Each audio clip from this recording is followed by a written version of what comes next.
दोस्तों ये सच्ची घटना आर्मी कैंप का है।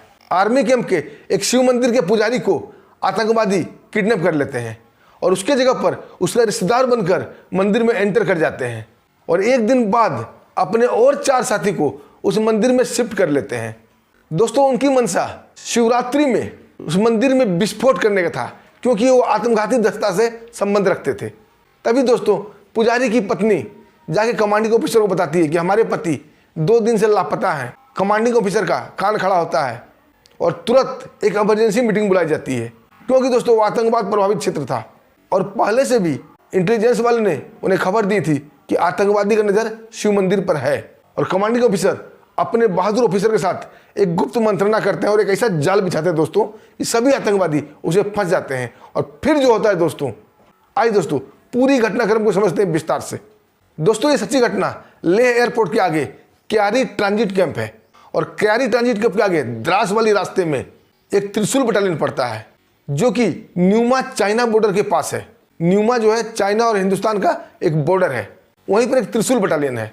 त्रिशूल बटालियन के पीछे भी दोस्तों एक छोटी सी कहानी है कि वहाँ शिव मंदिर है, बहुत ही प्राचीन, बहुत ही पुराना, और वो बहुत बड़ी पहाड़ी पर एक बहुत बड़ा त्रिशूल गड़ा हुआ है।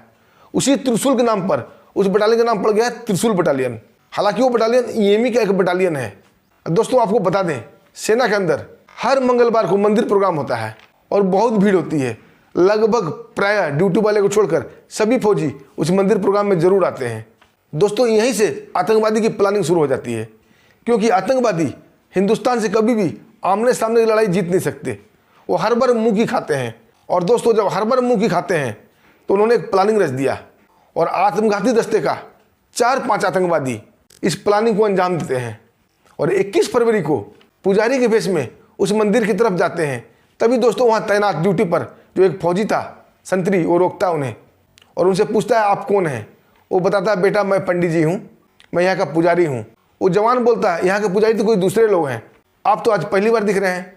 तो पंडित के भेष में जो आतंकवादी था वो बोलता है वो हमारे रिश्तेदार हैं, उनकी तबीयत ठीक नहीं है, इसलिए मैं उनकी जगह पे आया हूँ।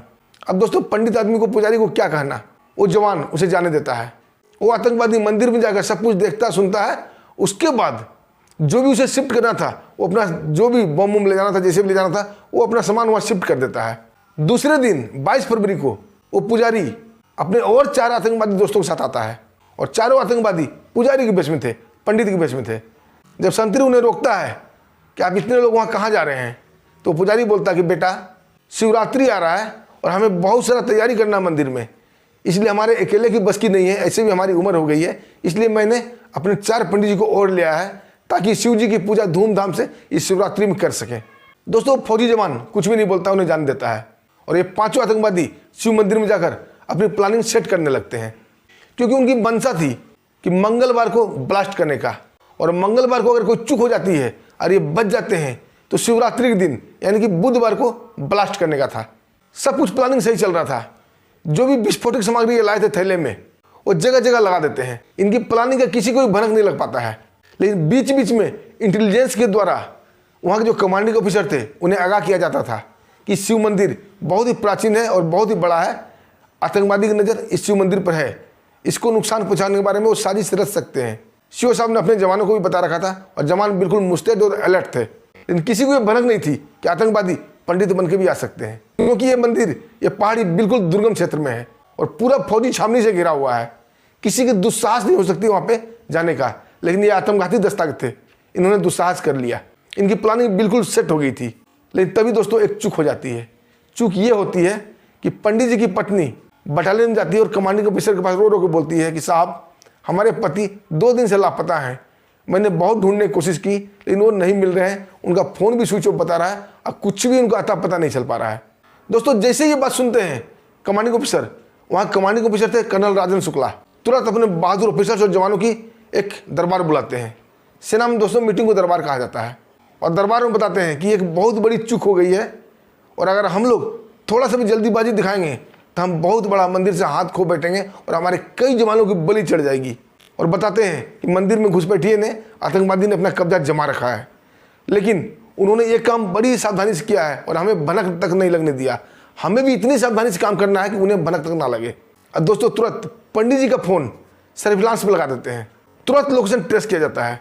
अब बहादुर जवान वहाँ तुरंत हवा बोलते हैं और पंडित जी को छुड़ा लाते हैं। जब पंडित जी से पूछा जाता है तो पंडित जी सारा वाकया बता देते हैं। कुछ आतंकवादियों ने उन्हें किडनैप किया था और उन्होंने पंडित जी का भेष बनाया है। अब बात बिल्कुल कंफर्म हो गई थी कि मंदिर में जो भी पुजारी हैं वो आतंकवादी हैं। अब दोस्तों 23 फरवरी के दिन आ गया। वहाँ जो पंडित जी थे वो पांचों मिलकर पूजा अर्चना बड़ा अच्छा कर रहे थे और साफ सफाई करने का नाटक कर रहे थे, कुछ सजावट करने का भी दिखावा कर रहे थे ताकि लगे कि ये शिवरात्रि की तैयारी में बिजी हैं। और महाशिवरात्रि बुधवार यानी कि 26 तारीख को है, क्योंकि आतंकवादी चाहते थे कि मंदिर प्रोग्राम यानी कि मंगलवार को विस्फोट करने का। अगर भीड़ ज़्यादा हुआ तो, अब भीड़ नहीं हुआ तो शिवरात्रि के दिन तो भीड़ होगा ही होगा, उस दिन विस्फोट कर दिया जाएगा।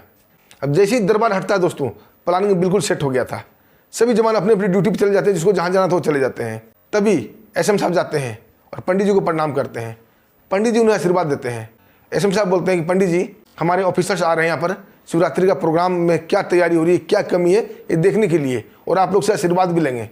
कृपया करके आप पाँचों आदमी आ जाइए, उनसे कुछ बात कर लीजिए। अगर आपको किसी चीज़ की ज़रूरत है तो आप उनसे डिमांड कर दीजिएगा, आपको मिल जाएगा। और आपको मेन पावर चाहिए, जवान उमान जो भी चाहिए काम करने के लिए, वो भी मिल जाएगा। पंडित जी तुरंत बोल देते, नहीं नहीं साहब, हमें मेन पावर की कोई ज़रूरत नहीं है, क्योंकि वो आतंकवादी थे। वो जानते थे कि अगर फौजी मेन पावर के रूप में मिलेंगे तो काम गड़बड़ हो जाएगा। यहीं पर एसएम साहब को कान खड़ा हो जाता है, क्योंकि पंडित जी हर बार मेन पावर मांगते थे। बिना मेन पावर का जवान के बिना कैसे काम चलेगा। लेकिन ये ऐसा पंडित था जो मेन पावर नहीं मांग रहा था।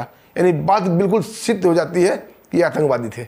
कमांडिंग ऑफिसर, टुआसी साहब, एडजुटेंट साहब और 2 जूनियर ऑफिसर, 5 आदमी अपनी टीम बना के आते हैं। और एसएम साहब वहाँ खड़े थे और उनके पीछे एक जवान का, जो बहादुर जवानों का दस्ता था, वो छिपते छिपाते वो भी पहाड़ी पे आते हैं। जैसे ही 5 आदमी आते हैं, एसएम साहब उन 5 पंडित जी को बाहर बुला लेते हैं। अब बोलते हैं कमांडिंग ऑफिसर आपसे बात करेंगे। और 5 जैसे ही आते हैं पंडित जी बाहर, ये 5 पैर छूकर उन्हें प्रणाम करने का ड्रामा करते हैं।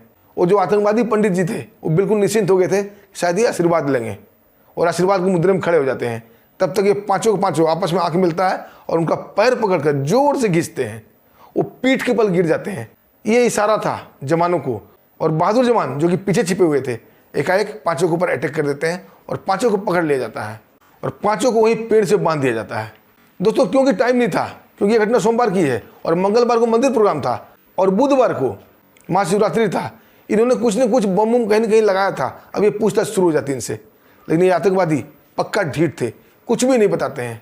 अब जमाने की टुकाई शुरू कर देते हैं, लेकिन मार खाते रहते हैं, चीखते रहते हैं, चिल्लाते रहते हैं, लेकिन कुछ भी मुंह खोलने के लिए तैयार नहीं होते हैं। अब दोस्तों एडजुटेंट साहब बोलते हैं कि साहब इसका मुंह खुलवाने का जिम्मा मेरे ऊपर है। एडजुटेंट साहब लेते हैं एक चाकू और उसका बदन पर चीरा लगाते हैं और नमक मिर्च डालना शुरू करते हैं। और एक जवान को बोलते हैं सलाखा गर्म करके लाओ। एक लाल रॉड को गर्म करके लिया जाता है, उनसे दागना शुरू करते हैं। दोस्तों उसमें से एक आतंकवादी टूट जाता है और बता देता है कि मंदिर के पीछे सिलसिले में एक बम लगाया गया है और मंदिर के दाहिने साइड एक बम लगाया गया है और जवान जहाँ इंटर करते हैं वहाँ एक बम लगाया गया है और 2 बम मंदिर के प्रांगण में लगाया गया है जहाँ जवान बैठे रहेंगे। दोस्तों आनंद फानन में बम स्क्वाड वाले को फ़ोन किया जाता है और बम स्क्वाड वाले आते हैं, सारे बम को डिफ्यूज कर दिया जाता है।